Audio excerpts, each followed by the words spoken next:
dapat secret lang. Hindi pwedeng ipagsabi sa iba. O talaga? Ay nako, akala ko ba atin-atin lang bakit kasama sila? Oh yes, friend, it's me. It's your girl DJ Ganda One na kasama yun na dito sa 101.1. Yes, FM at ang chika sa akin ay hindi ka raw marunong magtago ng sekreto. Isindal pala to. That's nice. Para mag-trust ang mga people sa iyo. Hindi ka naman trustworthy. Worthy ka dapat. Kaya minsan masarap sumika ng hindi naman totoo. Hindi totoo yung mga sinasabi mo. For example, ay alam mo kamag-anak ko yung mayor sa Hayaan mong kumalat, di ba? Bahala na kung sinong maniniwala kasi nga sabi nila, maniwala! Alam mo yan. Kung sa Pilipinas kami, Starts with letter G. kung ano ginagawa ng pangit sa akin. Ay, nako, ito maniniwala ka sa Sinugin ko na best ito malapit friend. na joke lang. At talagang mapagkakatiwalaan mo ako dito dahil Ito napundar ko to nung bago ako mag-asawa. 100 pesos na yung gabi dahil eto na. This is my favorite book, Children. Children and Literature, the best of parables, dreams. Hindi sabi yung mga ganyan. Hindi ka na-impacto pag ganyan. It means, you know how to read this book and para saan ito? Pilipinas all bird thoughts. Basahin niyo ang ganda. I live once in a little house. Nagumasa, o ayan, mga chismosa kayo, ayan. Para sa mga ayaw. Parang nag-abroad lang kayo. Ako kasi hindi ako nag-abroad never. Wala akong opera eh. Birds. What if ikaw ay isang bird? May dalang ganyan. Nalumipad ka ng ibang bansa. A bird came down the walk she did not know I saw. He beat an angleworm in half and ate the fellow raw. And then he drank a chew from a convenient grass and then hop sidewise. What else do I need to read to you? Ito yung bed ni mother. Nakikitulog lang kami rito. Pero matagal na kami nakatira rito. Look at my son. Say hi. Ayan. Naglagay ako ng anak, tanggalin ko muna yung kumot kasi pag tanghali napakainit. Anak, pakitanggal nga muna anak, please. Madilim, naglaba ako. Sige na. Samahan niyo ako hanggang alas 9 ng gabi. Ngayong Tuesday. Doon ang bahay ng mother ko. Kasi kinabahan niya ako sa nagpakitang mama. Hindi ko kilala. Kalalayatan nila tatay, taga doon. Minsan ibubyo ko sa inyo ha. Para lang safe kami mag-ingat. Malaking tao. Taga San Pascual doon. Kasi ako naniniwala sa mga excuse me anak. Ako ay marami religion, pero sa totoo lang ako po ay isang dating daan. Yan. Naniniwala tayo sa mga Bible verse. Pero when it comes to the book, baka sila may sapi. Now, we're CO. Get up for the... Alam niyo ibig sabihin niya? The fear tree and the bramble cactus. One day on a hilltop, the fear tree said to her, "Look at all me. Look at me. I am tall. I'm not tall," said the cactus. Strong, graceful, and beautiful. Oh, anak, halika nga rito. Nakakailito cactus. Halika rin. What good are you? What good are you, cactus? Where did you live? Saan tumutubo ang cactus? It's sun. You are small sa buhangin. Maraming ugly and untidy. This made the rump bulbous very untidy and unhappy because it knew the fear was right, isn't it? But the next day, some men carrying axe. Napansin ko, bakit ka gagamutin? Ay, yun, ewan ko, parang yung tatay na dito sa likod ng yan. Hindi ko alam. Kinakabahan kasi yan ako tanong ng tanong.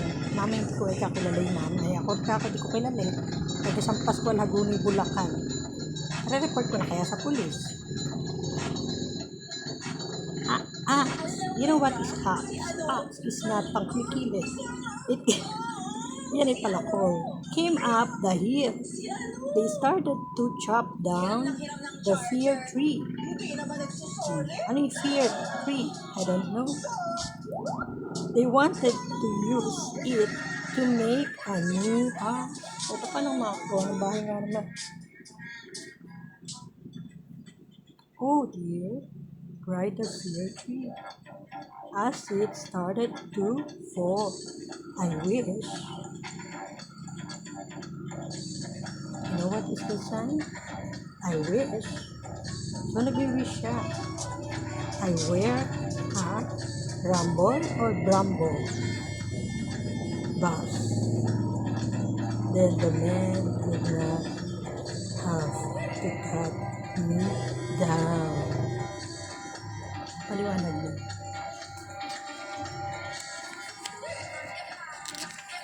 Yeah. Pagka nag-aaral ka kasi ng college, yan siguro hindi nila mag-gets kasi sila mag-get hindi naman sila. Mahirap lang din naman kami kasi ako lang yung pag-aaral ng college. Tsaka talaga pinutukan ko yung sarili ko matuto. Kahit na hindi ako fluent in English. Pero nakakaintindi ako kung paano i-translate yan.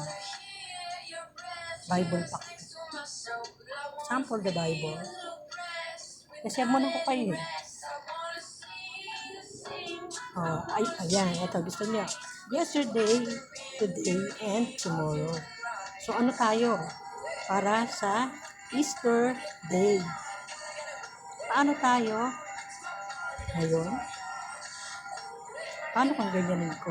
To, tapos day. Diba? And, Tom and Jerry ba? What if? Ro? What if? Ganon kasi yan. Bawat balik ka rin mo. Ewan ko, ano kahulugan. Yesterday was once today. Today was once tomorrow. Tama. Yesterday was once today. Kung iisipin niyo mabuti, ito ay aral lang. Katulad ng 10 years old na hindi nila maintindihan, pero dinadaan na sila sa ganito dahil what if tayo ay nasa edad na 50, 70, 60? Ano kaya tayo? Diba? Gentleman of 10. Gets niya?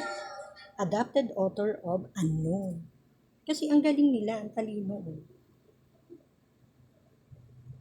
Nagets nyo? Oh, like this. Kasi pinapasok ko sa anak ko yan. Pero hindi ko nagkakaroon pinapaliwan. Ano ka ganyan? Ano yan? Kalsada yan eh. Tatawid. Paano mo itatawid ang isang matanda? Gayon kung ang edad niya ay 70. Tapos sasabihin niya, ito paliwanag ha? A gentleman of 10. I know him for gentleman by sign that never failed. Ayaw ko niya. his neon coat was rough and rather worn. His cheek were thin and pale. Sino yun? Alangan naman ito. Ito yun. Kasi ikaw, habang tumatanda, ang balat mo lumipis. Ang ugat mo pumuputok. Ang ugat mo. Ginasusan kasi ang produkto. Champion, kapal po sa inyo. Wala, nakakaiyak. Hindi, nagbablog ako. Nagbablog ako pero nakauling. Hindi ko alam kung i-upload ko nga. cholesterol, sabayan ng Vanular. And kahit walang Ganun yan eh. Kaya kami tungkol. produkto, Tapos sasabihin kapal lang. po sa inyo. Paano mo ipapaliwanag? Factus. If you are understand what is fluent in English, kaya hindi ako perfect gumawa ng English na pagagawin mo ko ng two letter. Hindi. Sa Tagalog hindi ko rin. Hindi siguro ako maintindihan ba. Kaya hindi ako nagsasalita. Diba? Ganyan na tayo. 10 years from now, ganyan tayo. His cheek were thin. Tamang tayo maganda pa ngayon. Kaya ako yung pangit. Kaya paborito kumain. And pale. Pasahin mo na nga lang. Goodbye.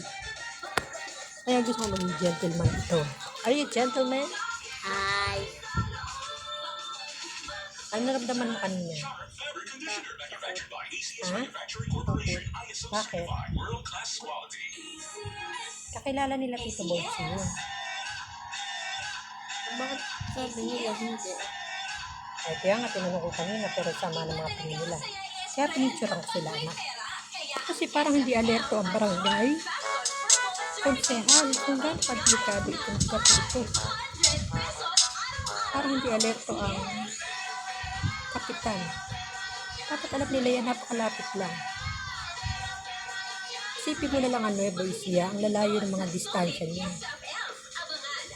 Dito, dikit-dikit ang bahay. Para maintindihan nyo ha, kahit Metro Manila siguro gano'n. Hindi lang ako nila pinagdadaanan din. Tiyak ko. Paano kung ang edad ng bata is 10 years old? Hindi niya dapat molestuhin. Ang ibig sabihin yan, it's a sexual harassment. Paano kung halimbawa ang asawa niya may napakaganda? Tapos napakaselan. Dahil yun ay biyanan. Kampani ko, nanay ko yan. Tatay ko yan. Pinalakgang ko. Kaya na paniniwala. Paano ko?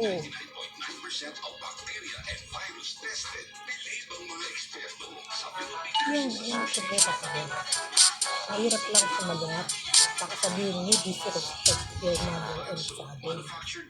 Hindi mo na sila iginagalang. Kasi yung mga tao sumilip kanina is walang asawa yan. At this means,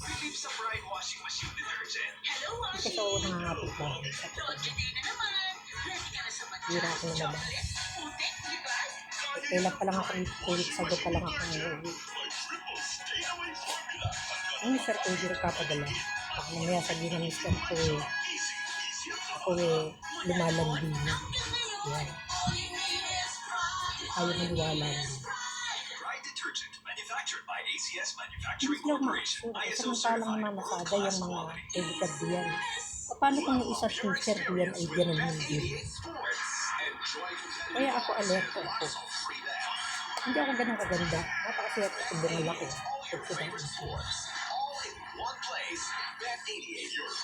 Ano ang nasasabi ko? Kung kayo ay nasa mataas na posisyon. Hindi naman ganun sila. Hindi ako sabi.